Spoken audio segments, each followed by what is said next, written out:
যাতে বাংলাদেশে তেলের ঘাটতিটা পূরণ হয়, ঠিক আছে, বাইরে থেকে তেল আনতে না হয়। প্রত্যেকটা কৃষকে যদি আপনার প্রত্যেকজন যদি করতো তাহলে বাংলাদেশও তেলের ঘাটতি থাকতো না। রাইট।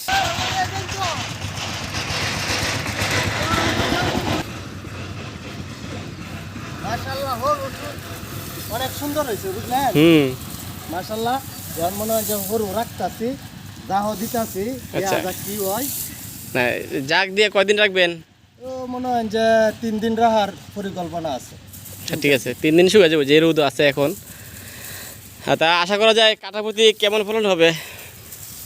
আমার এটা অনুমান করতেছি তো যে এই 1.5 মনের কথা। মানে 1 মণ পার হবে? হ্যাঁ 1 মণ পার হবে। মানে 8% কাঠা, এই কাঠার মধ্যে আপনার প্রায় 60 কেজি হয়ে যাবে। 60 কেজি হওয়ার সম্ভাবনা আছে। আচ্ছা মাশাআল্লাহ, আল্লাহ যাই দিছে রিজিক, ঠিক আছে, ভালো ফলন হয়েছে। এটা হয়েছে আপনার একটা বাড়তি ফসল, ঠিক আছে না? বাম্পার ফসল এই সরিষার জগতে কেউ মারাইতে পারছে না। মোটামুটি এবার সবাই ভালো হয়েছে, আপনার ফলনটা অনেক বেশি ভালো হয়েছে, ঠিক আছে, আমি দেখছি। যাক, তারপরও এটা হচ্ছে একটা বাড়তি ফসল, বুঝছেন? এই যে আপনি এখন এটা তুলে দান করতে পারবেন, তাই না? অনেকেই করে না, যেহেতু অনেকেই করতে চায় না। সরিষাটা করে কিন্তু বড় ধান করা যায়।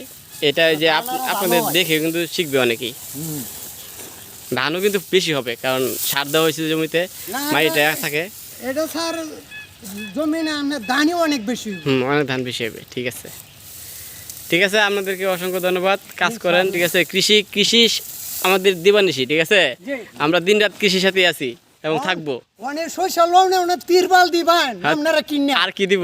অফিস থেকে স্যারের কাছে এটা জানাইবেন, ঠিক আছে। তিরপাল দিব, মেশিন দিব, সরিষা লোয়ার, আরো কত কিছু যা চাবেন দিব ইনশাআল্লাহ, ঠিক আছে। কিন্তু সরিষা করতে হবে বেশি বেশি, সরিষা কি তাহলে দামও বেশি হইতো না। না মনে করেন আমার যে সরিষা উৎপাদন হয়েছে, এই সরিষা আমার তেল খায় আমি আরো মনে হয় 10 জনরে আমি তেল দিতে পারবেন, চাহিদা মিটাতে পারবেন। রাইট, ধন্যবাদ। আপনার কথাগুলো ভালো লাগছে। যদি আপনার মতো সবাই বুঝতো এরকম এবং সরিষা করতো, তাহলে আসলে তেলের চাহিদাটা মিটতো, ঠিক আছে, তেলের এত দাম থাকতো না।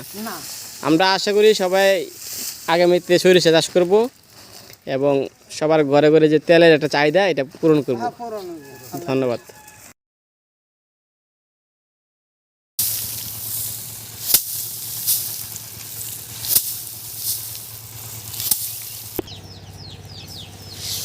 হ্যাঁ, এই যে আমাদের মাশাআল্লাহ অনেক সুন্দর সরিষা।